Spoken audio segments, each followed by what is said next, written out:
What's going on, Spitfires? Welcome back to another episode of the Spitfire Podcast. I'm your host, Lauren Llewellyn, the Spitfire Coach, coming to you with another episode, hopefully of inspiration, motivation, all that good stuff that helps you get fired up and maintain that flame.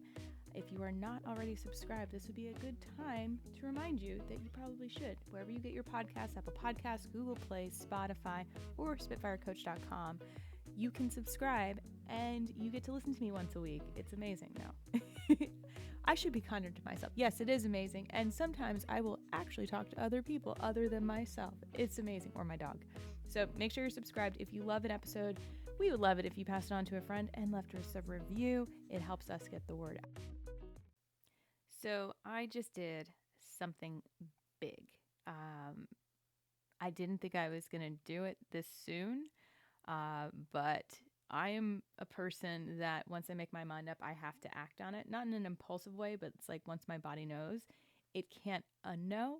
So I decided over the weekend that I needed to part ways with a client. And this is a client that I have been doing work with for the last 20 years. Like literally the first thing I did out of college. I grew with them in my career. I, helped them in a time of need. They helped me, very much family. And I realized that after 4 years of working with them in this last chapter that things were just going in different directions. And I think also having a baby changes things. It changes your priorities. It changes how you view the world, how you see things and what you want for your future. And I couldn't ignore that. I kept kind of getting these spidey sense feelings in my gut of like, there's just friction here. And it's so ironic. It's not even ironic. Of course this happens, where I teach these things out to clients and then the lesson smacks me in the face again and again and again and again. Like, you're not done learning yet. Here you go. So to all of my clients out there, see, it still happens. You are never done this learning journey.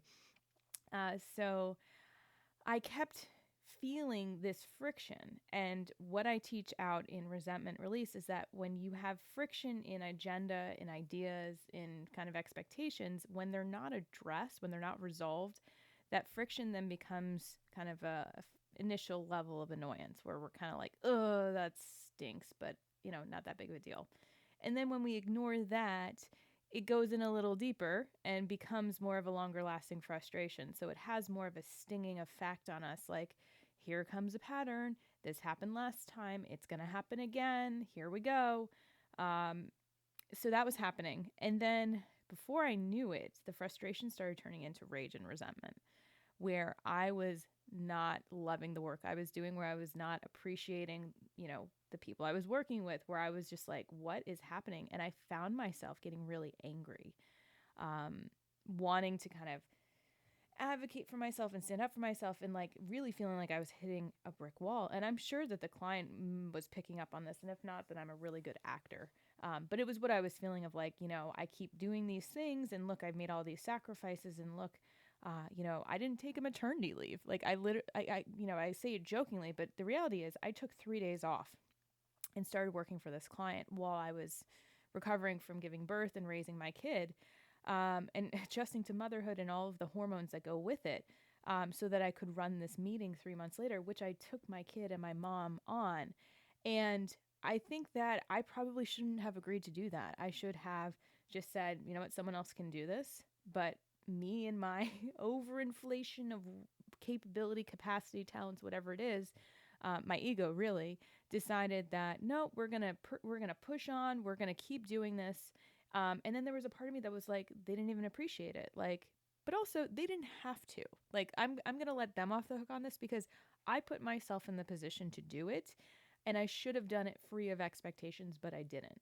And so all of this was happening behind the scenes and under the surface, and I kept pushing it down and ignoring it, until I literally just felt numb. This Sunday, I was just kind of staring at a wall without steam. Like I, was home with my daughter. She just started daycare last week. And so really like Saturday and Sunday, I was with her the whole day, and I was like, I shouldn't be this tired. Like, I can be tired. Parenting and raising a kid is very tiring. But this was a different sense of tired. This was me like dreading Monday, dreading having conversations, dreading doing work. Um, and I finally just brought it up to my husband of like, I think I need to make a really drastic change. I'm not happy. And old me was like, he's going to be mad at me. He's going to say, no, you got to work and you got to make this retainer, because that's what my ex-husband told me when I was in this same situation of wanting to leave my job. And he said, go ahead, you can do it. Like, you will figure it out. I mean, I literally built a business to make almost $500,000 just because I figured it out. And of course, I will figure it out again. And so, literally, I gave notice today. So, I scheduled a call with the board president and basically said, we need to go different directions. I'm really proud of the work we did. And I think that you are in the best position you can be in to go have someone else work with you. And I need to focus on me. And I made it about me because that's really where the decision lies. I need to focus on what makes me happy, the work that I love to do, which is coaching and facilitation and teaching and like really getting into the woo-woo stuff and intuition. And I'm been geeking out on human design. Like, there's so much stuff that can be done in the world. And so this is not a knock on anybody that works in corporate or works in association management, but like, been there, done that. It's been 20 years. I think I finally reached the point of like being really ready to close the chapter. And the call went well. Like, he was very appreciative, and we're going to have some follow-up conversations of what the transition looks like. But I think the big thing of when you make a decision, and one of my clients actually shared this with me years ago when she was considering a divorce, that she actually shared with me, is that she went into the dressing room of choice and she decided to try on what a divorce would feel like, and she liked the way it felt. So it's kind of one of those things of like, when you fully can step into that decision, which I did on Sunday when I was kind of giving myself permission to make that decision, I felt free. I felt light. I wrote 10 pages about, the new work I was going to be doing, this new program that I'm going to be launching. And I'm like, if I feel this amazing making this decision, imagine how amazing I would feel once the decision's made, once I'm in motion and making that transition happen. And that's not to say there won't be grief, there won't be loss. Like, it's literally kind of this unwinding of a 20-year relationship. Maybe a little codependent, who knows? I haven't gotten on the other side of it yet, but I wanted to share this because we've all kind of been in these positions where we've had to make hard decisions. And, if we have any people pleasing tendencies, or we're worried about, what it means for us in the future, or we have any fear, like, step fully into the decision, like, get into that dressing room and like imagine yourself trying it on and looking in the mirror after you've made that decision. And how does it feel? And I haven't felt this good, no joke, in like almost a year. I haven't shared a lot of the stuff leading into me going onto maternity leave, but there was a lot of shakeup of trust being broken in my business where I scaled way back. And so I have been very timid about putting myself out there. I took a long extended break from the podcast.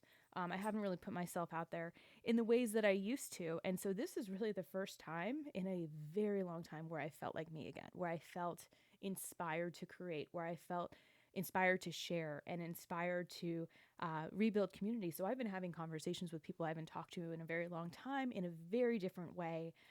So that was the gift that I gave myself, not just of like having the conversation, but about like giving myself permission to even explore the decision, and to also lean on my community. Like, my family was super supportive about it. They're like, you're going to do what's best for you. Like, it's bold, and like, go for it and imagine what's on the other side. And the other piece of this is, as I'm thinking and I'm exploring all these different ways that I'm going to serve clients in a new client base, I had to think about how could I be more in integrity with how I'm working with clients. And if I was dabbling in this kind of safe zone of a safety net of, I need a retainer client, even though it's not a good fit, it's not the right fit, it pays my bills, so it's okay. What does that communicate out? It's like, you know what? I want you to be bold and take risks, but just not me. Like, I'm just going to sit back here and be timid. That is not the Spitfire way. And so I had to be in integrity with me. I also want to be setting a really solid example for my daughter. I want her to believe in herself, to take those calculated risks, to be her own safety net, to really just put herself in a position of creation and trust and like high impact, whether she decides to be a coach or not. I think she will be, but that's okay. But if I'm not working in a way where I'm building this life and saying, okay, I'm going to put you in daycare, but then I'm going to use this time to, work in a position where I'm not happy and I'm not creatively stimulated. Like, what am I doing? That's not a good use of my time or my energy. And so I would rather be sitting here talking to you all, sitting and talking to a microphone and a blank screen. But that's the reality. Now it's all about choice. You know what? I might choose to take a nap. I might choose to write a book. I might choose to do anything. But the power of choice is everything. It is freedom. And so once we can take the power back in our decision making, I'm not going to put words into your mouth. I will say from my own experience, when I feel the power of my choice, I am unfreaking stoppable. And so I am so excited because this is literally day one. This is day one. My kid is in daycare. I don't have contractors in my house. I just made this decision and communicated it out. Like, this is day one of like Lauren 4.0, whatever version or iteration I am of myself. And I'm just super excited to kind of document this process of what it means to restart after making a scary decision. I just walked away from literally like 6 figures. So we'll see how much more. I have no doubt that so much more beyond that, whether it's financial, whether it's abundance in a different way, creatively or health-wise, whatever it is, it's going to come in. Oh, I also didn't talk about the anxiety that I was feeling, but that's a whole other episode. But I just want to like plant the seed of, no, you don't need to go quit your job. No, you don't need to do these things. But think about what is a decision that you have been so afraid to make where you won't even like consider approaching it. And then imagine that you had that decision in a dressing room and you could try it on. And what does it look like when you see your reflection in the mirror once you've made that decision? What's different for you? And does it work for you? And if it doesn't work for you, try a different option on. Mix it up. Maybe it's a combination, it's an ensemble of decisions. But usually the thing that we resist the most is what we need the most. So I want to encourage you to explore it. Don't talk about it with other people until you feel like this is a safe space, because people want to keep you safe. That is their bias. And so they may not be always acting in a way that's for your long-term benefit. So make sure that when you are talking to people, that they really know who you are and want to support you. If you don't have that, a journal is a great place to express it. Talk about your concerns, talk about your excitement, talk about options, flush it out. It's a judgment-free zone. So I hope that this was helpful. I will keep posting in about kind of my journey and what I'm realizing and the new oh shit moments that are popping up, because they're bound to happen. I feel them coming. But today is a really awesome day. It's an empowered day. It's a powerful day. And this is day one of many more awesome days. So you guys keep being awesome and keep me posted on your dressing room decisions.